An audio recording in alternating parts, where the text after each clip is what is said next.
The views expressed and the opinions given by the individual host, guest, random reptoid, or chupacabra may not necessarily reflect those of AM 950 Radio, its affiliates, or its sponsors. Now, it's time to step into the unknown.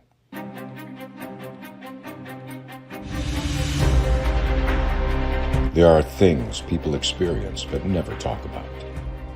A shadow moving in the corner, flickering of the lights, a disembodied voice. We invite you to talk with us. Share your story, share your experience, because this isn't just your story, this is our story. This is GhostBox Radio with Greg Bakun. And this is GhostBox Radio on AM 950, where every night we talk about the paranormal, ufology, Bigfoot, and so much more. My name is Greg Bakun. Thank you very much for joining me on this Monday evening. And boy, I'm really excited about what we're going to be talking about tonight. It's something that probably a lot of us have known and maybe you've heard of and, just kind of maybe even looked into a little bit over the past, I think, about 53 years now, roughly. And we're talking tonight about D.B. Cooper. And the reason why that I wanted to bring in this subject tonight was a couple months back, we were doing some kind of true crime episode. I don't quite remember which one it was. And someone said to me, "Oh, is that D.B. Cooper?" And they were mistaken. But it was like suddenly like something clicked in my mind. And it was like, oh my gosh, I've forgotten all about D.B. Cooper. I've forgotten all about everything surrounding by that. And although that predates me just a little bit, I always found it very interesting. I think I even saw an episode about it on In Search Of back in the late 70s. You know, there's so many interesting theories and whatnot about it. But I was able to find Robert Edwards and his book, D.B. Cooper and Flight 305, Re-Examining the Hijacking and Disappearance.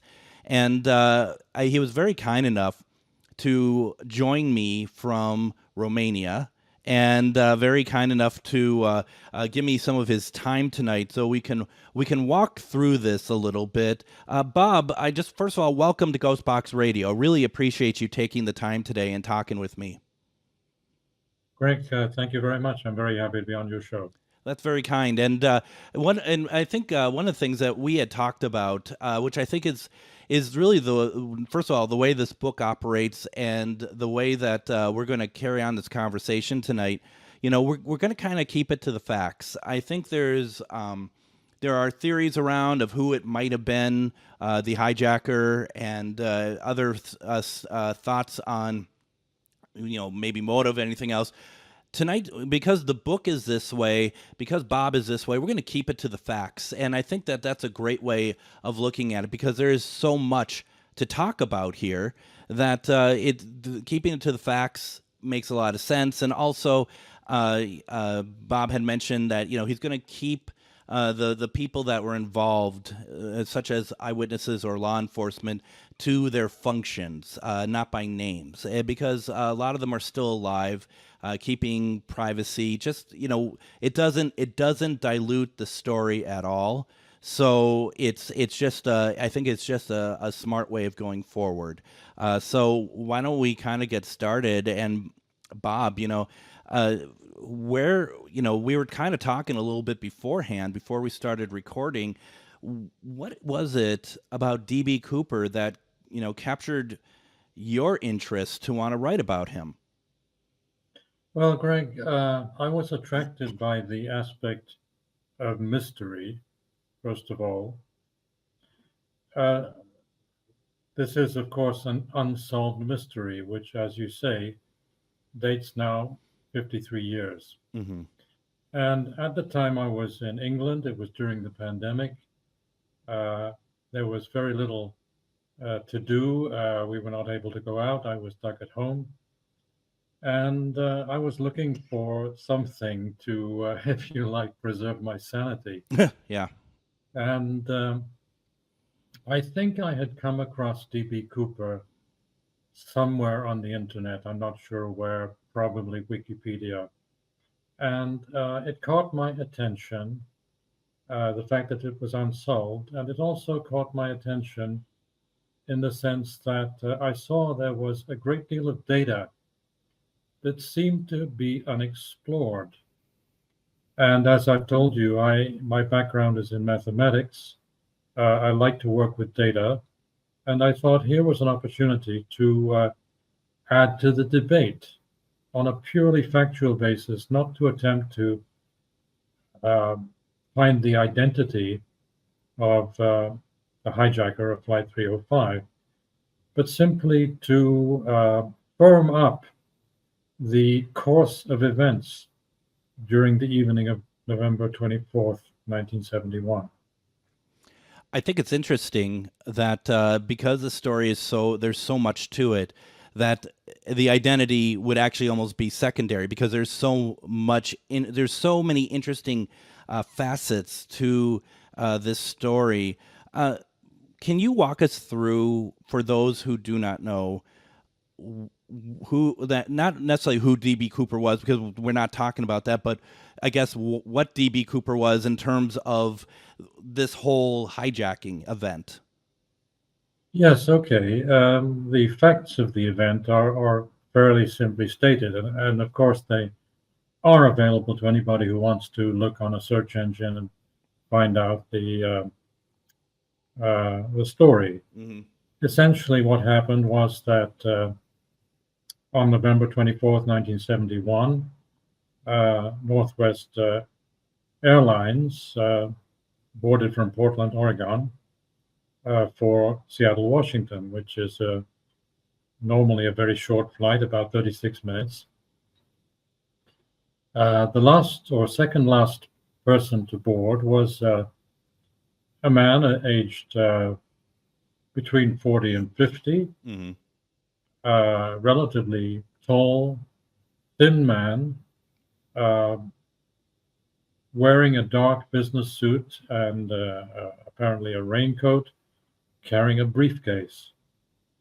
And in all other respects, a completely nondescript person, a person whom you would pass in the street and never remember.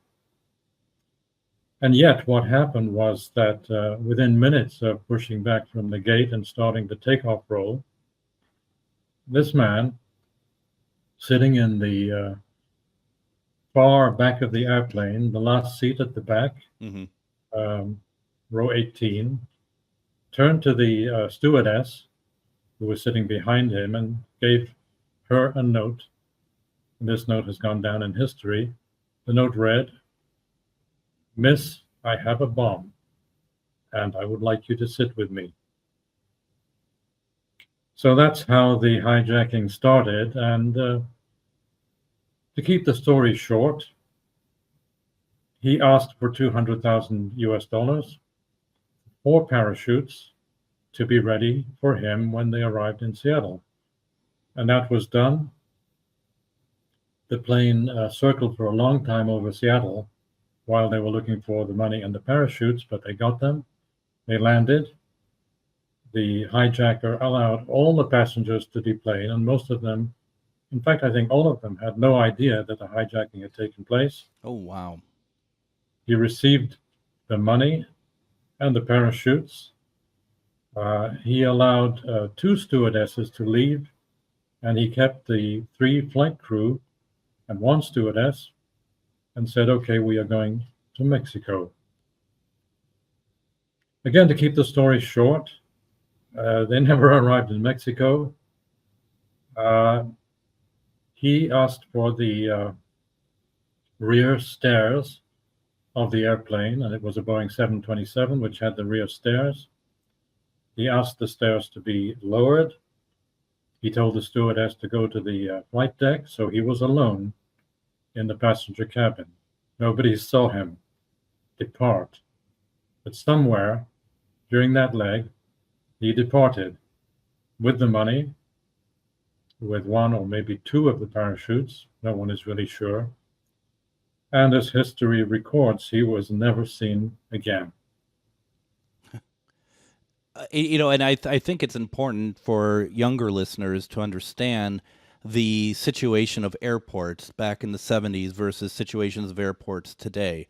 Obviously, the biggest one being that there are really no cameras anywhere within the airport itself. So the idea of no one knows for sure what he looked like apart from someone giving the description, that's the only way that people know about what he looked like, right? I mean there might have been some kind of a camera system, but nothing like what we have today. Greg, to the best of my knowledge, there was no camera system whatsoever. Yeah. Certainly not in Portland Airport at that time. Furthermore, there was no security control whatsoever. Yeah. Any passenger could board an airplane, I believe anywhere in the United States, carrying whatever they liked. It could be a gun, could be a bomb, could be a weapon. There was no ID. Nobody asked for an ID. You could give any name you liked. And as we know, the hijacker gave the name Dan Cooper, which obviously was not his real name. Mm-hmm. That name has gone down in history, or infamy, if you like. Right. And somehow there's a story attached to that, which is maybe we don't need to go into, but the name Dan Cooper became DB Cooper, and that's the name which stayed. How did it become DB Cooper? I was curious about that. Well, okay, I'm not really sure myself, but as Sure. I understand, there was some kind of miscommunication between a journalist and probably a law enforcement officer, or possibly somebody from Northwest Airlines. Mm-hmm. And the journalist, I think, heard D. Cooper, but he was not quite sure. He asked, was that D. Cooper or B. Cooper? And the person at the other end said, yeah. So the journalist wrote down DB Cooper. And the FBI held on to that name mm-hmm. for a very good reason, because if anyone was going to come up and confess or finger somebody and say, I know who DB Cooper is, they would have, if you like, what they call a tell. How does this person get the name DB Cooper, since the name on the ticket was Dan Cooper? Yeah. So it was a device for filtering fake or hoax confessions or accusations from real ones. If anyone knew the real hijacker, they would logically say, I know Dan Cooper. And I can imagine there was a ton of hoaxes probably, weren't there? There were, I would think, hundreds, if not thousands, of, if you like, possibly well-intentioned or possibly not, but certainly there were thousands of proposals made by citizens to the FBI over the years, including some which were in fact confessions. There were people confessing to be DB Cooper, and there were others who said it was my brother, was my cousin, right, it was my buddy in the Navy, it was my late husband, it was me. Right. And it's still unsolved. No one knows who he is. I find it funny. I just thought about this, and maybe I'm the only one that thinks this, is that those some of those men in suits that are in the Matrix films, they look just like what I always thought the images of DB Cooper kind of looking like, with the sunglasses and the black suit and everything else. And I thought, oh, that's really interesting, because it's kind of generic. I mean, like you said, and I find that very interesting. The descriptions of him, like you'd pass him in the street, you wouldn't. He doesn't draw attention. He's just an average person, and there's nothing that brings you to be like, oh, well, look out for that one. He's there's something going on there. It's a very average person. Yeah. Yes, he was a nobody, and perhaps that's what he intended to be. He wanted to be somebody that no one would notice. And there is a little bit of story behind that, arising from one or two witnesses' descriptions, to the effect that this man somehow did not look right in the suit. Oh. It looked like he was, if you like, a guy who did not normally wear a suit, but he had bought a suit or acquired a suit and a tie and a white shirt for the occasion in order for people somehow to think he was just a businessman on a trip and not worth anybody's attention. Right. That's interesting. Gosh. And the thing is, it's very clear that this person was very thorough, very smart about the whole plan. So, like you had mentioned, it's like he probably wanted to look like that he wouldn't stand out. I mean, that was all part of the big plan, would be my guess. I mean, obviously we won't know. We can't talk to him. But it just seemed like everything was a pretty meticulous plan from what it seems like from what we saw. Yes, Greg, I think that's correct. I think he had a quite detailed plan.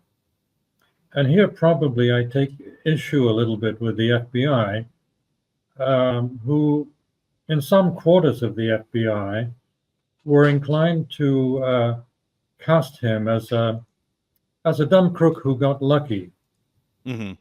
Which, okay, is one way of looking at him. And for all I know, they might have been right. He might have simply got lucky. But from my perspective, the events do look planned. And if I may, I'll give you some examples of why I think that's the case. Okay. Probably the most important single element that stands out is that he chose to fly on a Boeing 727. Now, the Boeing 727 is, or was at that time, one of the few airliners, and by far the most common airliner in the US and indeed the world, which had this device that they called the ventral air stair. And this is a stair which is integrated into the airplane below the tail and descends to the ground when the airplane is parked, can embark and disembark. There were two other airplanes which had this characteristic. One of them was the Douglas DC-9, which was not that common at the time in the US.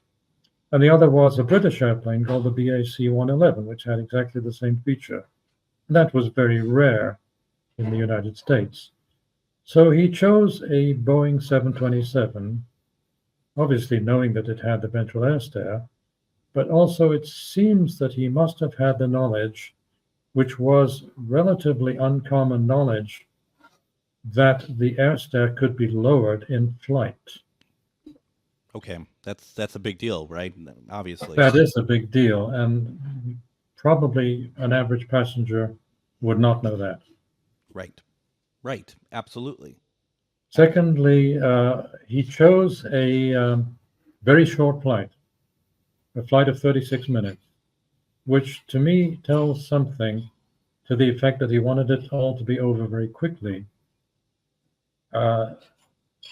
Thirdly, he chose a flight that was terminating. He knew it would stop in Seattle, and therefore everybody who was on the plane would have to get off, except for himself. Again, that's, for me, an element of planning, because if you choose a flight that's going, shall we say, Las Vegas, Portland, Seattle, and you start in Las Vegas, there'll be people trying to get on board at the next stop, and they will not be happy to know that they cannot because there's a hijacking underway. No. That did not happen. No, there's a lot of thought there. Do you mind if we do this? I want to, before we go any further, I want to get in a quick break here so that we can continue breaking down these pieces here.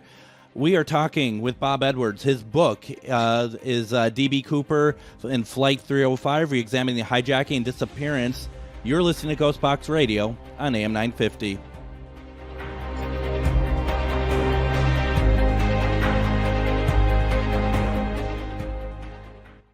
Greg Bakun here. I love historic tours of Minneapolis and seeing everything it has to offer. But if you know me, I like to include a little spooky in my tours, which is why I found the perfect combination. Minneapolis Trolley Tours does this amazing candlelight ghost tour that you have to check out. It's an extremely immersive experience. It's a trolley trip that starts out at a haunted mansion, traveling around Minneapolis locations exposing ghost stories that the public and business owners would rather left untold. Then a tour of the aforementioned haunted mansion where ghosts of past residents from the 1800s reside, plus a lot of surprises to discover. Next, experience Gertrude's After Hours. Did I mention Gertrude is the mansion's most famous ghost? Maybe she'll show up. And you finish up the tour at Gertrude's Lounge in the haunted basement of the mansion with refreshments and Q&A. The trolleys are climate controlled and the mansion is restored to perfection. Check out MinneapolisTrolleyTours.com for more information. Have you ever met someone who not only can help you on a deep spiritual level, but also potentially change your life? Refined Divine is an extremely gifted psychic medium who travels the nation and lives right here in the Midwest. And she offers mediumship, mentorship, house and business parties, energy healing, palm readings, and so much more. Refined Divine has helped thousands, and she can help you. Hi, this is Psychic Medium Deb. I cannot wait to hear from you. You can go to refineddivinepsychic.com. The Tilted Tiki, located in downtown Stillwater, helps you get your tropical tiki vibe on with a large selection of fantastic tasting tiki cocktails served in unique and fun glasses, a menu of delicious food ranging from small bites, craft tacos, sandwiches, and more. Plus, don't forget they have live music Wednesday through Saturday nights. Located in downtown Stillwater, the Tilted Tiki is your tropical relaxation restaurant in Minnesota. Visit thetiltedtiki.com. Greg Bakun here. I've told you about the out-of-the-world roast beef sandwiches at Maverick's Real Roast Beef, but I haven't told you about their Philly steak sandwiches, turkey bacon avocado sandwich, BLT, crispy chicken, fish sandwiches, brisket, or pulled pork. Okay, you get the idea. They make a lot of delicious food to the same standard as their famous roast beef sandwiches, and now I'm starving. I'm going to go to Maverick's Real Roast Beef off Lexington and Roseville, and you need to go too. Check out their menu at mavericksbeef.com. Reach your highest level of consciousness and well-being with metamorphosisconnections.com. Metamorphosisconnections.com is an online directory of the best holistic and metaphysical practitioners to help you make your most informed choices. You can search metamorphosisconnections.com for classes, events, wellness and life coaches, plus metaphysical products and shops. You can also search for a wide array of healers from all modalities, including EFT, sound healing, energy healing, light therapy, ancestral healing, shamanic healing, reflexology, past life regressions, hypnotherapy, yoga, and more.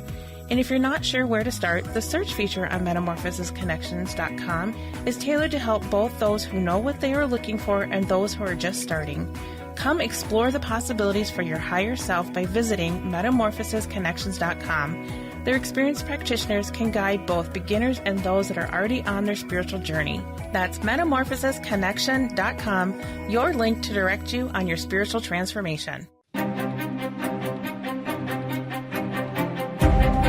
And welcome back to GhostBox Radio on AM 950. My name is Greg Bakun. Thank you very much for joining me tonight. We are in a very interesting conversation tonight with Robert Edwards. He is the author of the book D.B. Cooper and Flight 305, Re-examining the Hijacking and Disappearance. It's available on Amazon. Please go and pick it up. I mean, these are great books because it's a kind of an insight into something very historical now, but also I think something that'd be kind of hard to try to replicate today. And we in the last segment we were kind of talking about a little bit about how D.B. Cooper he kind of meticulously planned this. And to your point, I find it very interesting that FBI might have been thinking a little bit more like he got lucky. I just do not see, even before you kind of broke it down for me a little bit, I can't see how that's somebody getting lucky. It seems to be somebody who had knowledge to a certain, either just smart or had knowledge to certain things. And one of them obviously being about aviation and planes and stuff. Is there been, I mean, I'm assuming that there's been a lot of like character makeup on D.B. Cooper over the years. And I mean, how does aviation fit into that? Well, okay, Greg. We started talking about the elements of planning in this situation. There is indeed more to it, and as you say, it relates to the hijacker's knowledge of aviation. Now, this came into play in the second part of the flight when the airplane had left Seattle and was it on its way south, supposedly to Mexico, although, of course, as we know, they never arrived in Mexico. Mm-hmm. But prior to the departure from Seattle, the hijacker gave some very specific instructions to the flight crew. And one of those instructions was to fly not above 10,000 feet. Now, 10,000 feet is quite a significant altitude, because it's generally recognized, especially if you have been in the armed forces, and if you have done any kind of flying or parachuting, you would know that at 10,000 feet you do not need oxygen.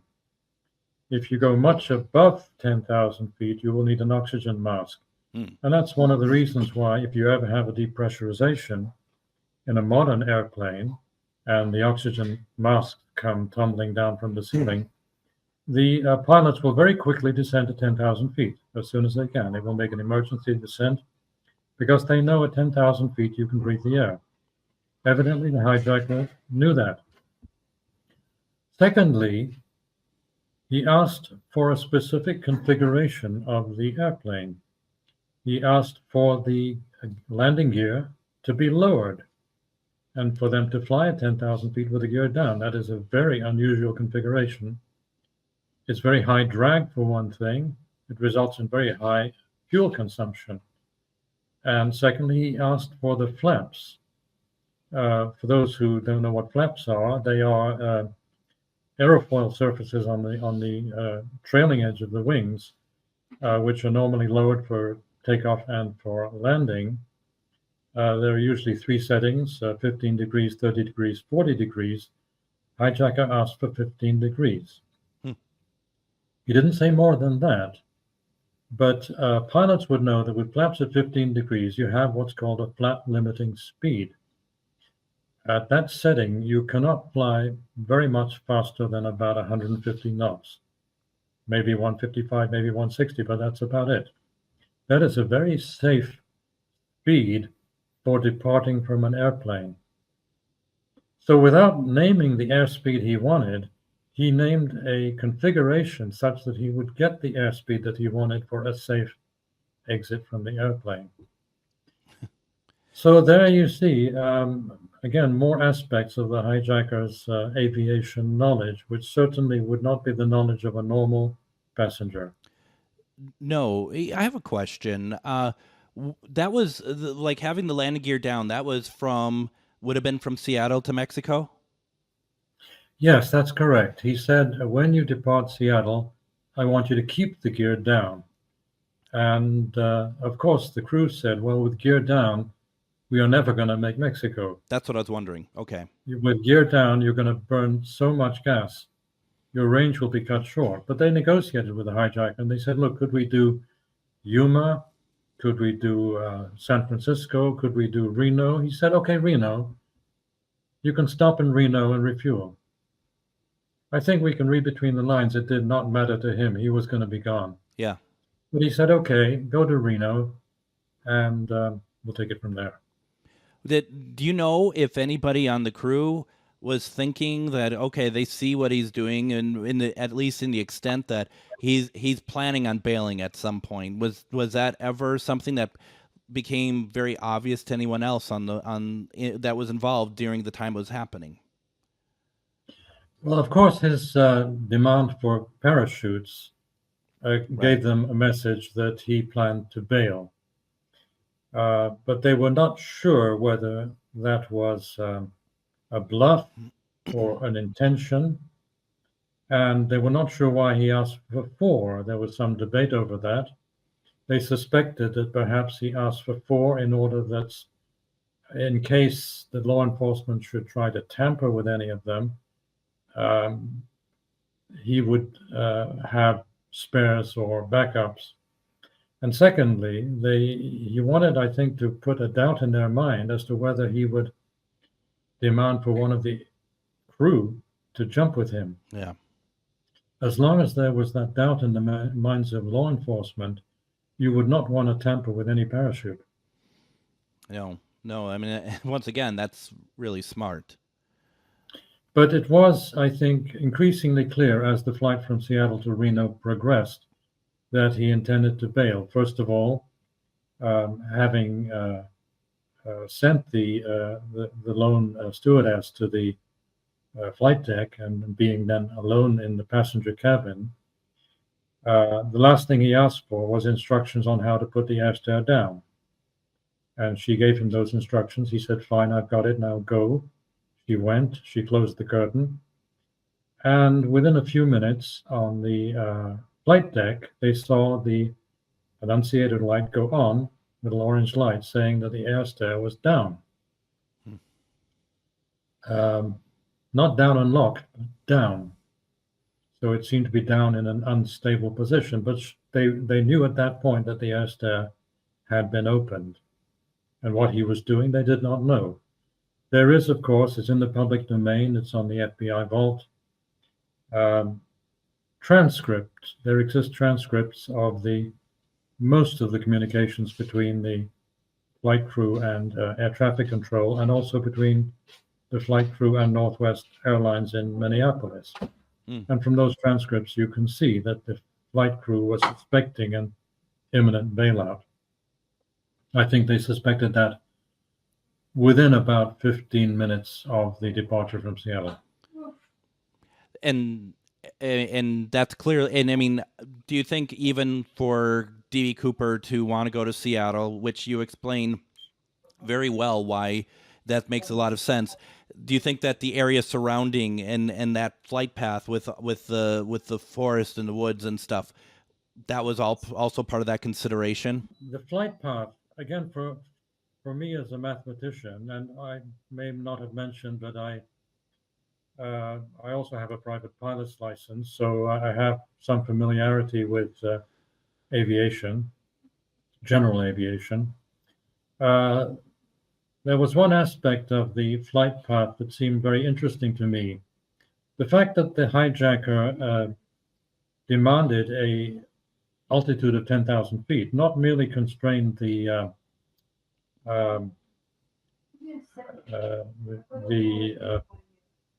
configuration, his ability to be in an open, exposed cabin with no oxygen, but it also constrained the flight path. Because if you know a little bit about the Pacific Northwest, you know that when you depart Seattle towards Portland and further south, you have mountains on both sides. You have the Cascades to your left or to your port side, which rise up to 14,000 feet. And on your starboard side, your right side, you have the coast Cascades, or I think they call them the Eastern Cascades, which are much lower. They're about 4,000 feet. But at 10,000 feet, you probably have to go between those two ranges. Mm-hmm. You certainly have to stay away from the Cascades, because 10,000 feet, you do not want to, especially in a situation of low visibility and darkness, you do not want to be near the mountains. So in a way, the hijacker was kind of forcing them to fly down the Willamette Valley over Oregon. Yeah. And that's a beautiful flat valley where you can bail out pretty much anywhere you want. And you will see some illuminations below. You'll see some big cities, well lighted, like Portland, Salem, and Eugene. Yep. And they will guide you as to where you are. So there was certainly an element of control in that very, very simple instruction that we're going down the Willamette Valley. That's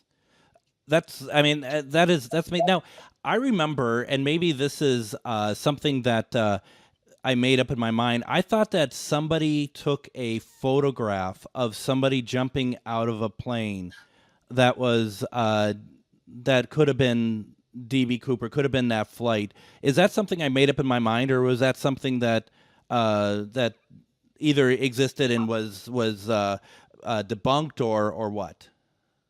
Yes, Greg, you made that up. Did I really? That doesn't exist. Yes, certainly no photograph was ever taken of the hijacker, neither on the ground nor anywhere in the air, nor leaving the airplane. But of course, there have been reenactments. And there have been book covers showing a person in a business suit departing an airplane. Yeah. Which would be either an artist's conception or a reenactment. That's so interesting. In fact, there was, for the 50th anniversary of the hijacking, it was in 2021, November 24th exactly, a gentleman whom I know, who dressed up in a business suit and jumped out of an airplane over the Columbia River to celebrate the anniversary. And that's on YouTube. You can look it up. How very interesting. Boy, talk about memory cheating. I'll have to look to see if I could find what I thought was in my mind, just for the sake of looking. All right, Bob, let's go ahead and do this. Let's take a break. When we come back, I want to talk a little bit more about the book. I want to talk about maybe more stuff that I pretended in my mind existed. I don't know, but we have a lot more to get through. You're listening to GhostBox Radio on AM 950.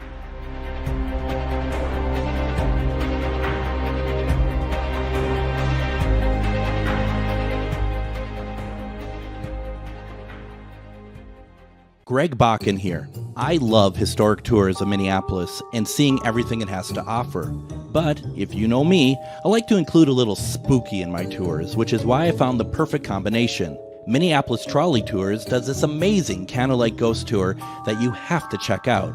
It's an extremely immersive experience. It's a trolley trip that starts out at a haunted mansion, traveling around Minneapolis locations exposing ghost stories that the public and business owners would rather left untold.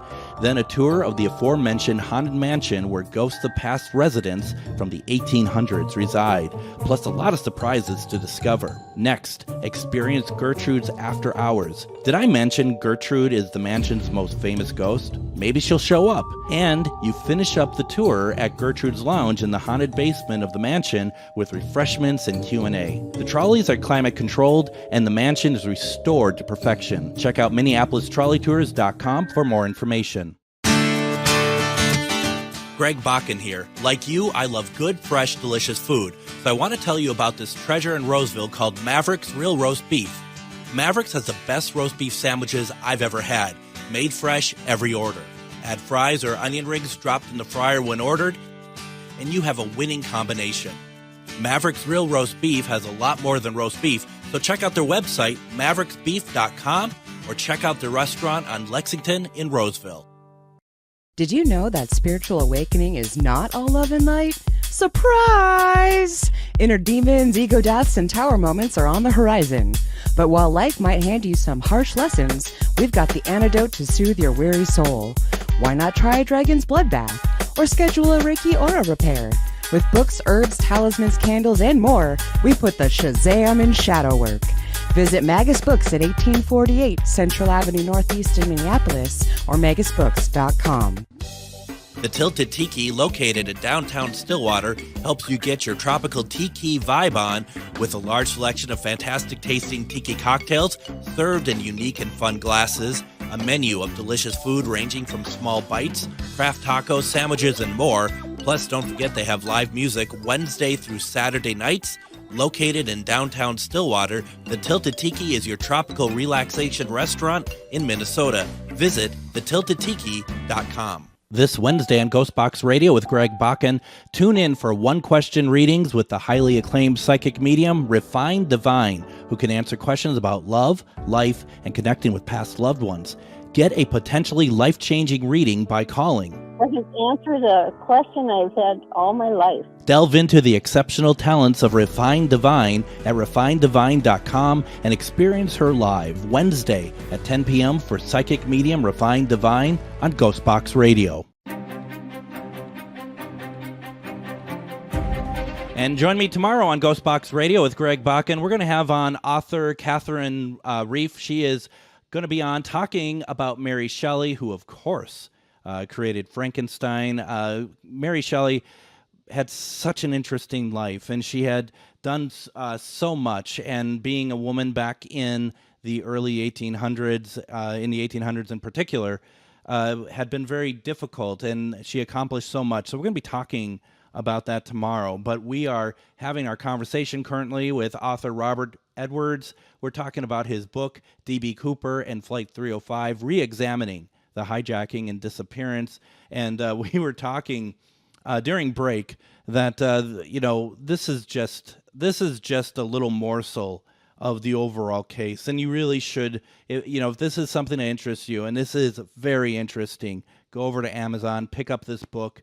There's a lot going on there. And one of the things that I remember that I do think is real, and you correct me if I'm wrong, with my picture that I seem to have created out of nowhere. I think that was an In Search Of, to be very honest. That there was some money found, wasn't there, of what he had taken? Yes, Greg, that's correct. In February 1980, on the banks of the Columbia River, on the Washington side, a place called Tina Bar, a small boy about 8 years old who was having a picnic with his parents, was looking for some driftwood on the beach, did a little digging in the sand, and found wads of very deteriorated U.S. currency. Mm-hmm. And when they dug it up, they took it, I think, first to the sheriff, and then I think finally it went to the FBI. They checked the serial numbers on the bills, and every serial number matched serials of the money that had been given to the hijacker of Flight 305 some 8 years previously. That amount was $5,800, or it might have been a little bit more. But that was the first, if you like, new evidence in the case, 8 years after the events. Wow. That this money was found. And of course, that generated a hurricane of speculation and theory. And the particular place where the money was found created some real conundrums for the FBI, because it wasn't in a place that made any sense. It's so interesting. Oh, sorry, go ahead. If you would like me to try and encapsulate why it didn't make any sense. I'd love to know, because because nothing about this makes sense, really, right? When you think about it. Yes, please do. Okay, well, for the money to be on the banks of the Columbia at that particular spot made no sense in terms of first of all, in terms of the flight path, because the flight path had been to the east of that spot by about 15-20 miles. And the prevailing wind in that area is from the west. It's from the Pacific, as it has to be. So how could money, if it had left the plane by any kind of aerodynamic means, how could it travel upwind? Right. So right there, you've got money 20 miles upwind of where the airplane was. Right. Of course, that generated theories that the flight path was wrong and the airplane had been somewhere else. But I did try in my book to demonstrate that there was really no reason to question the flight path. The airplane was indeed going down a federal corridor, which is known as a Victor 23. Mm-hmm. And Victor 23 is an important part of the story. But right there, there's one conundrum. How do you get money to be upwind of the flight path? Okay, the theory which came up immediately was, well, the hijacker buried it there. Now, that was a very difficult hypothesis for anybody to take on board, because why would a hijacker who presumably wants to get out of the scene quite quickly, why would he hike 20 miles to an isolated beach where very few people ever go and bury some portion of his money? What would he hope to achieve? Yeah. Well, okay, I think for the time we have, I cannot get into that.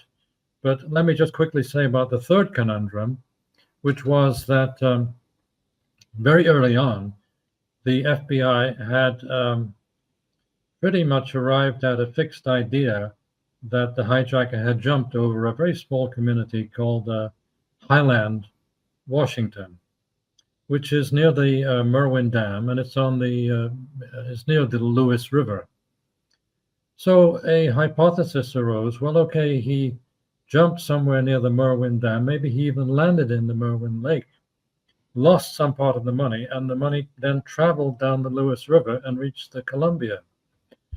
Wait a minute, where the Lewis River reaches the Columbia, it's downstream of Tina Bar. How can money travel upstream?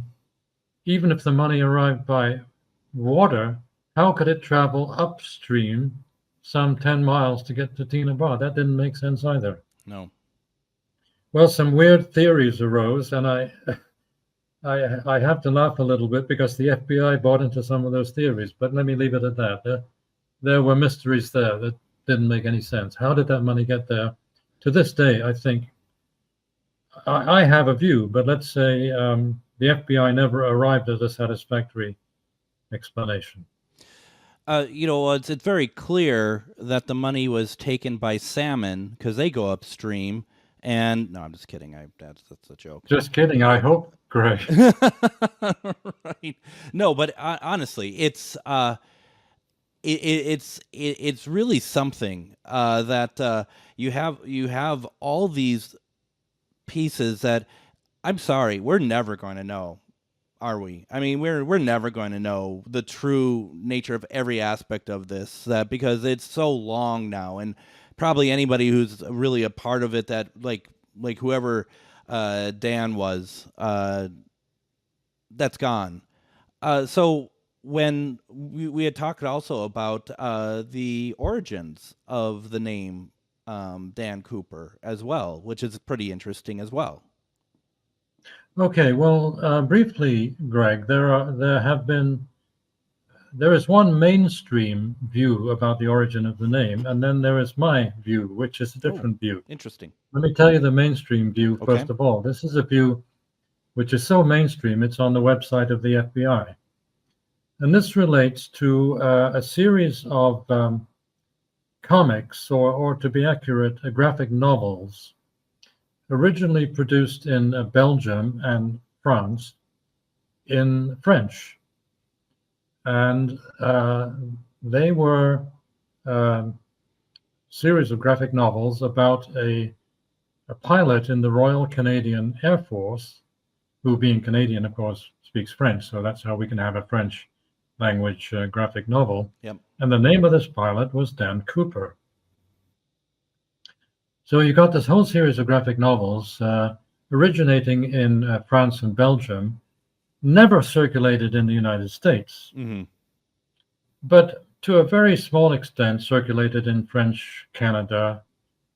I used to live in Montreal myself, but I never saw these graphic novels in the bookstores. Mm-hmm. But a hypothesis arose that perhaps the hijacker had been a French Canadian, Sure. and somehow had seen French language comics in Montreal. Mm-hmm. Okay, I personally found that pretty difficult to buy. I mean, how many French Canadians are there in the USA at any one time? I think not very many. My own view, I think, is much simpler. There was in the USA in the 1930s a whole series, dozens of cheap magazines which sold for a nickel, aimed at young boys, 8, 10, 12 years old, full of adventure, full of inspiring adventure for little boys. And one of these comics or magazines was called Bill Barnes' Air Trails. And in every issue, I think it came out every month, there were stories about heroic pilots, soldiers, airmen, parachutists of all kinds. And it was in an issue of, I think, somewhere in the early 30s, in one of the issues of Bill Barnes' Air Trails, there was a story called Canned Death. And that was a story about a brave pilot who normally in his working life, he flies right seat in an airliner, but it's boring. He doesn't much like that job. So he quits the airline and gets a job down in the oil fields in Texas, ferrying stuff around of a dangerous nature like nitroglycerine.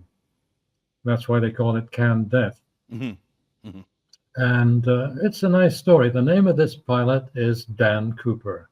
Oh, look at that. For me, it's much more simple to imagine a guy who was, let's say, in his 40s, between 40 and 50 in 1971. In the early 30s, he's about 10 years old. Yep. With his nickel, he goes down the store and buys Bill Barnes' Air Trails, reads the story of Dan Cooper, the heroic pilot, and thinks, wow, that name sticks in his mind. That seems very plausible to me. And we have about 2 minutes left here. And, the one thing, too, is like you mentioned, like, that the FBI thinks, possibly French-Canadian. Wouldn't there have been an accent of some sort in his speaking? Like, wouldn't that have been something that maybe would have been related to the FBI? So, and to my knowledge, there hadn't been anything like that, right? That's correct. All the witnesses, and there were essentially the 3 cabin crew, 5 passengers who felt sufficiently confident to recall the hijacker, even though at the time they had not known he was a hijacker. There were approximately, and plus the ticket agent who sold him the ticket, Portland to Seattle, and also the gate agent who at some point processed his boarding card. There were something like 10 witnesses altogether, and not one of them could detect any kind of accent that would be intelligible to an American ear. That's to say, he did not have any kind of Texan accent, New York accent, Southern accent. Mm-hmm. They essentially said he had no accent. And I would agree, French Canadians have a very specific accent. So I don't buy that story. I think he was a U.S. citizen, but I do not think he was a Canadian or a French Canadian. I think he was just a regular American person.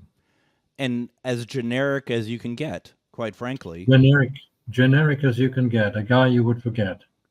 God, and that seems, it once again, and to go back to it, and folks, I really do recommend getting the book, because once again, we're just talking a sliver of information on here, but boy, going back to how very much he planned everything. I think, to me, when I'm hearing this, Bob, it just sounds like somebody who has planned literally every aspect of it, even down to the name that he uses. I think like there's a meaning behind it. That's pretty impressive, actually. I think so, Greg. And for me, it makes the hijacker, even though I don't feel I know him, I feel in some sense I have an idea of where he came from. And he was, of course, a criminal, and what he did was a crime. Now, I'm going to need to cut us off right there. Once again, the book is called D.B. Cooper and Flight 305, Re-Examining the Hijacking and Disappearance, written by Robert Edwards. Go to Amazon, pick it up. Bob, thank you so much. Thank you very much, Greg. And we'll be back tomorrow with Catherine Reef. Everyone, take care.